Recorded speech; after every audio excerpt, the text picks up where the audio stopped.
Hello and welcome to another episode of Green Time TV. I'm your host John Hickey with the Missouri Sierra Club, and on today's episode we're talking about energy efficient building codes. What are they and why do they matter? And we're fortunate to have two expert guests to help us explain what building codes mean and why they matter. Jim Trout from the Jefferson-Franklin Community Action Corporation, and then Emily Andrews with the U.S. Green Building Council. Thanks for being on the show. Thanks for having us. So let me start with you, Emily, with a really basic question. What are energy efficient building codes? Right. So energy efficient building codes are generally part of a larger package of a building code and can apply both to the residential and the commercial buildings. And they just guide people on how to make the most efficient building that they can, within a certain framework. So. And does it affect existing homes, new buildings, old buildings? The code applies to most of the buildings, and usually, though, it's most effective with new construction and major renovation. Okay, so if you already own a home and your city changes a code, it doesn't mean that you've got to bring your home up to that new code pronto, but only if you did some major renovation. Correct. Okay. And one aspect of energy efficient building codes is obviously being more efficient with energy and bringing down your electricity bill and your gas bill. Yep. Another aspect of building codes is making the indoor air quality more healthy, and that's sort of a new issue or an issue that's newly being understood. Jim, tell us about that. That was news to me. It's actually good news because we've the CDC, Center for Disease Control, EPA, DOE have conducted long-term studies that finally revealed to us where a lot of this disease growth was coming from. Everything from endocrine disruption to lung cancer, of course, is one of the more common ones, but also Alzheimer's and even ADHD. So they found that it's coming from the indoor pollution in homes. And the most dangerous homes were the ones that are built more recently, because we've gotten really good at bringing down the cost of construction, partly by introducing a lot of new man-made materials that are made out of chemicals. They gas out, and it pollutes the air over time. The real danger is that gas out mixes with consumer products in the house. It mixes with other things going on in the house, like cats or smoking or insects or pets, and creates real problems for the health of the inhabitants. So the good news is we now know where a lot of that disease problem comes from, that 12-fold increase in childhood asthma, for instance. We know the source. The 2015 ICC Energy Code addresses that, and it addresses that in a very efficient, economical way. It solves the problem at the source rather than in the healthcare spectrum down the road. So in other words, rather than waiting for your kid to get asthma because of a poorly built house and then spending the money at the doctor's office or the ER, the idea is let's build it right on the beginning side and spend our money there because that's cheaper and better for the health of the inhabitants. Exactly. I mean, it's going to add maybe $5,000 to $8,000 more to build good houses that are safe and healthy. But the actual cost of that percolates down like this. A builder only experiences that in the form of carry costs. So to him, it's $300 to $400. The actual increased cost goes on to the consumer, who also doesn't pay for it all at once. They pay for it in the form of $40 or $50 more in their mortgage. The good news is it pays them back twice. It pays them back more than that in energy savings. And then we have no idea how big the savings will be in healthcare. Wow. So most of the people out in TV land watching this show are not going to be building professionals. And they're going to think, Right. Sounds plausible what Emily and Jim are saying, but how should I know who to believe? You work a lot with building professionals through the U.S. Green Building Council. What do building professionals think about energy efficient codes? Well, I can't speak for all building professionals, but I can say that USGBC is really a strong advocate for energy codes. We have a voluntary green building rating system that we promote, the LEED green building rating system, and that is updated and examined on a really regular basis to try to move the needle regularly. So you get to a point where a building is efficient, and then you need to take it to the next level. And building professionals appreciate that. They appreciate having an energy code, a strong energy code that can guide them in the right direction, but can also allow them to be innovative and kind of go beyond that code. So I think there's a lot of benefit from the building professional perspective to have that code. I would also say that from a regional perspective, it would probably, most building professionals would agree with me that it would be nice to have a more unified code as well across the region, and that's maybe a topic for another day, but something that comes up on a pretty regular basis. So what I hear you saying is that the building code serves as a floor, so you want to have an energy efficiency section of your code that is a high floor so that consumers get the benefit of that efficiency. Exactly.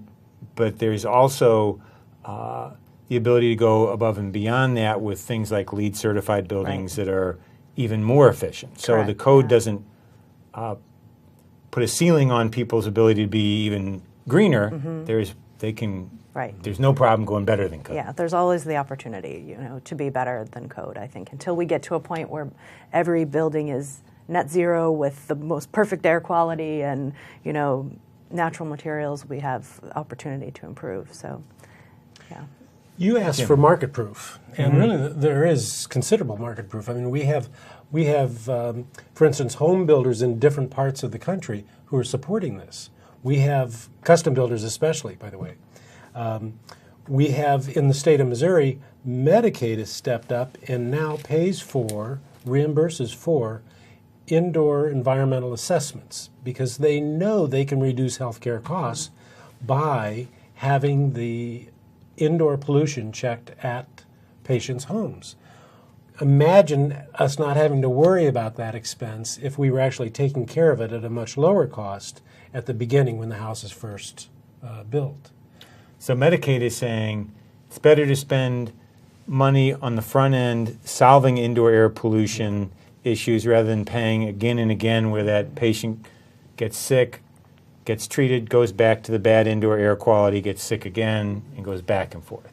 When you consider that an ER visit can be in the thousands and that an overnight in the hospital can be far greater cost than that, you can see how a $5,000 or $6,000 cost at original construction pays for itself.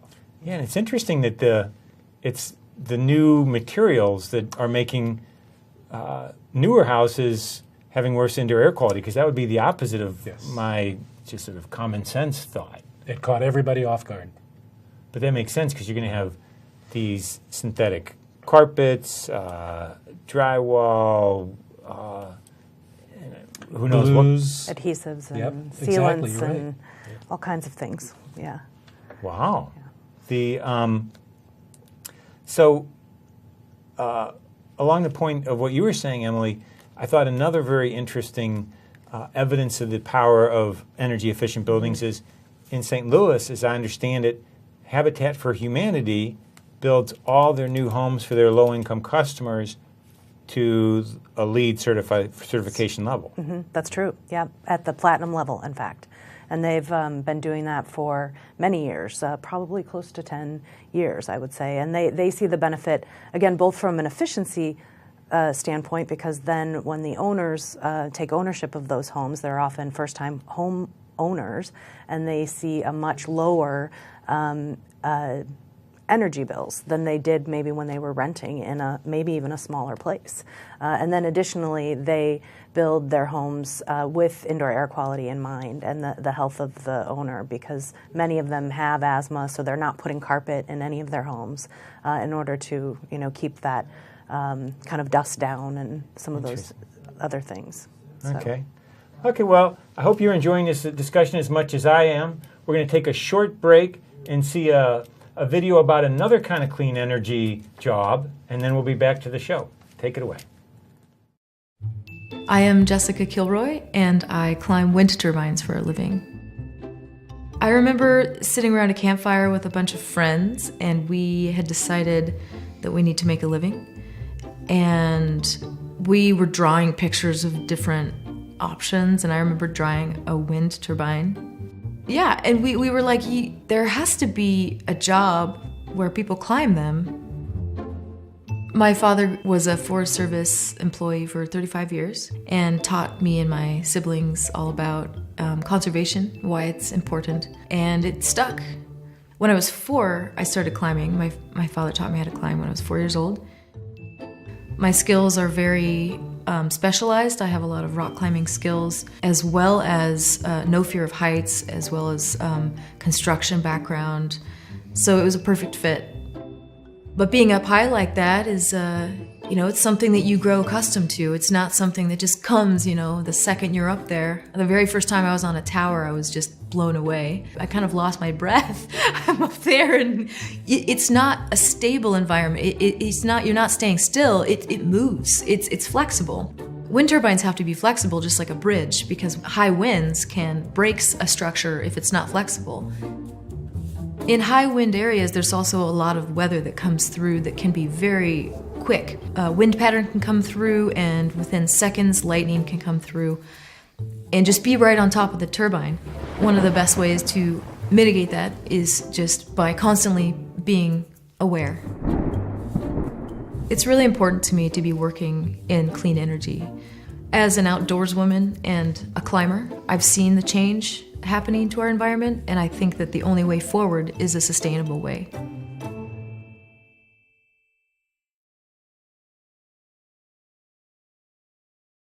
Hello and welcome back to Green Time. I'm your host John Hickey from the Missouri Sierra Club, and on today's episode we're talking about energy efficient building codes and why they matter. Many of the folks in our viewing audience, including perhaps you, live in cities that have out-of-date, inefficient codes. I'm talking about St. Louis County, St. Louis City, the city of Springfield. And those cities and counties can take action to bring their building code up to the current level of efficiency. And today we have two guests explaining why that's the right choice to make. We have Jim Trout from the Jefferson-Franklin Community Action Corporation. We have Emily Andrews with U.S. Green Building Council. Thanks again for joining us. But at the break, we were talking about how Habitat for Humanity builds very energy efficient homes out of a belief that low-income customers actually need the efficiency the greatest because they have less income to pay high utility bills and are more likely to have asthma and other illnesses which can be exacerbated by bad indoor air quality.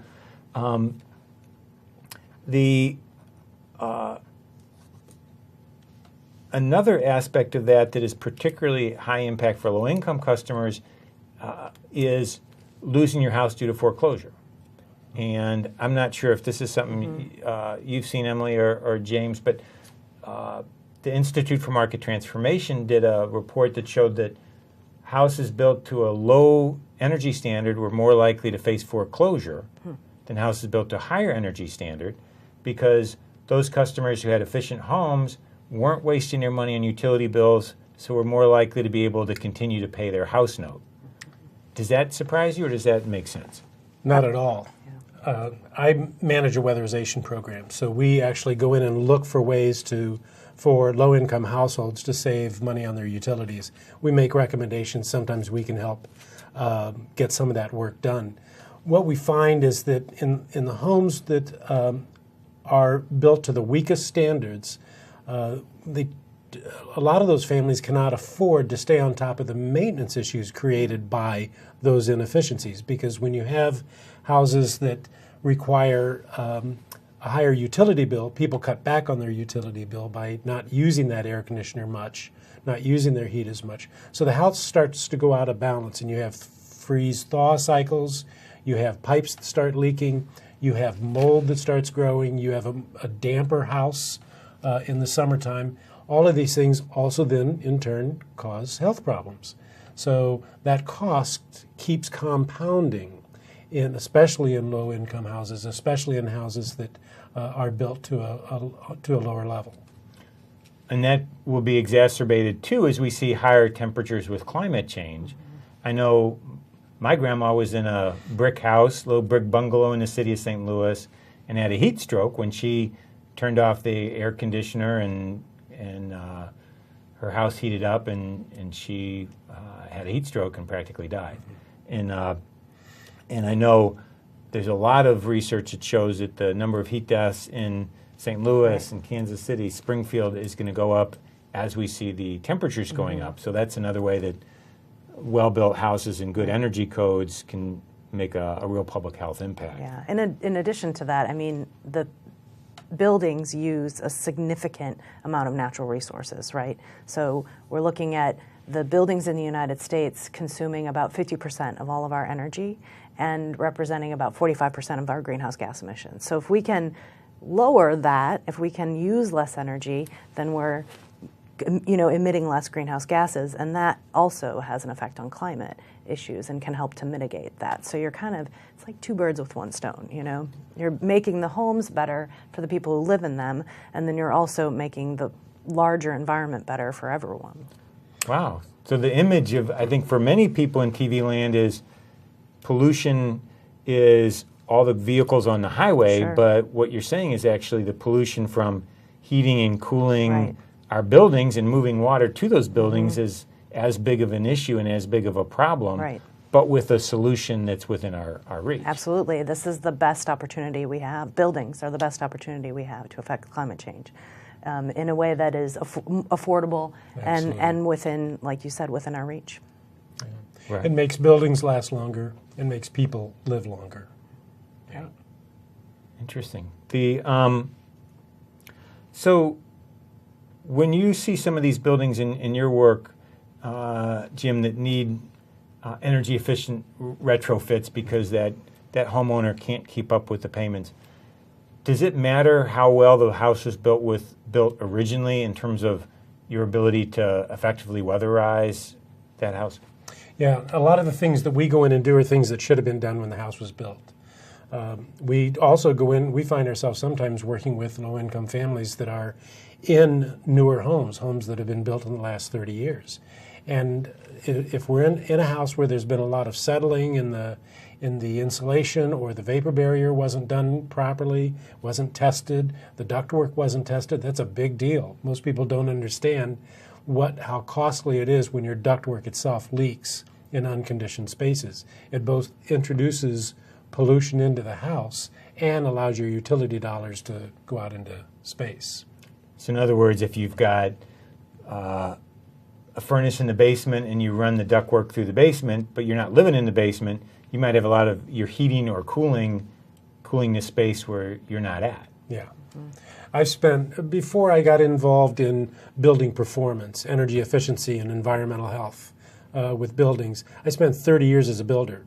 So I'm very sensitive to issues that raise the cost for builders. I spent 30 years experiencing those cost increases. Sometimes it was just innocuous. It was inflation. Sometimes it was because of architectural standards that required us to use more expensive products. But the 2015 ICC code is very unique in that it really helps us escape a problem we got into by neglecting this for many, many years, simply because we didn't know about the problem. Now we know about the problem. Builders can come away being real heroes here, not only giving people a better product, something that's going to last longer and reduce their cost over time. You can't ask for much more, but also it goes a long way to protecting their health. Interesting. Well, say somebody out there in TV land is thinking, boy, Jim and Emily make a lot of sense. I want to see my building code improve. Where might they start? Well, I think they can start by reaching out to their elected officials and encouraging those elected officials wherever you are. It can be here in St. Louis or anywhere in Missouri, anywhere in the country, really. There's an opportunity to reach out, find out what your building code is. What are you under right now? Is it 2015? Is it 2009? And then kind of move forward with the request to consider improving it and updating it. And it is a regular practice. It's a best practice among building divisions all over the country to consistently be updating that code. That's why it's written. That every couple of years, every 3 years or so, there's another cycle that comes out that's out there for buildings or for cities to adopt. So it's meant to be updated regularly because we learn things like what Jim is talking about. We've learned so much about building science in the last 10, 15, 20 years, always learning, and so you need to constantly be updating that. So, So the current would be 2015. So if someone found out their city was at 2015 or their county, they should feel happy. Right. The one before that would be 2012, 2009, 29, and on. Right. So if you're talking about 2009 or 2006, time to tell your City Hall or your county commission to get with the program and get up to date. Yeah. Yep. Most people just don't know how highly valued their opinion is in political circles. That if they write letters, they make phone calls, they do it twice, they do it 3 times, they send texts, make that phone call is really critical. Their voices are heard over time, and really it just breaks down to this: you're 2015 or you're not. It is that simple. If they're not, it needs to change. People are at somewhat of a disadvantage because as homeowners, I don't belong to an association where we raise money amongst us to pay for a lobbyist. Builders do. So that's what we're up against. Well, we're going to come back to that after the break. We're going to see a short video marking the 125th anniversary of the Sierra Club, and then we'll be right back.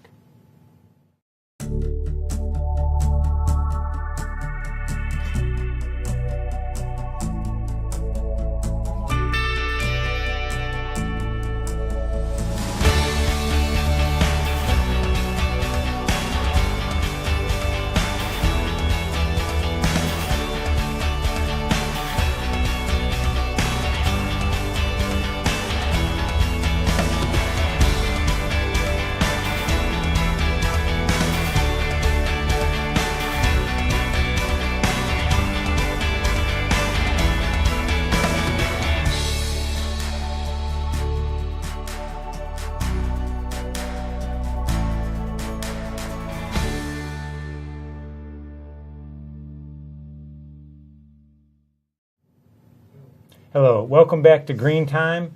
Today's episode we're talking about energy efficient building codes. We're coming to the end of our episode, so we're going to ask our 2 guests for their final bits of wisdom. Again, that's James Trout from the Jefferson-Franklin Community Action Corporation and Emily Andrews with the U.S. Green Building Council. Let me start with you, Emily. Building energy efficiency codes, growing trend or not? I think in general, energy efficiency is really a growing trend here in the Midwest and all over the country. My personal example is that a few years ago I bought a new house, new to me, as an old house, but new to me. And when we were in the process of shopping, we would find at open houses and posted on the wall next to the thermostat that people were voluntarily sharing their energy bills and sharing information about the retrofits that they had done on their home. And that didn't happen when I did that 10 years ago, when I bought a house 10 years before that. So to me, that's a real obvious mark that people are paying attention. Do you see that same trend? Absolutely. Not only is the interest very high, and when I do talks around the region, I find people responding to indoor environmentals, health, and energy efficiency, that those are really big deals on their mind. I also just remembered, it is growing, and a lot of our builders are regional. If they're building in Southern Illinois, they're already doing this code. Yeah. So Southern Illinois, right. Yep. Right. So all of Illinois is already state. at 2015. Yeah. Yep. Well, so all of us on the Missouri side of the river, it's time for us to go to the 2015 code as well. Our episode's over for today. Thanks for joining. We'll see you next week.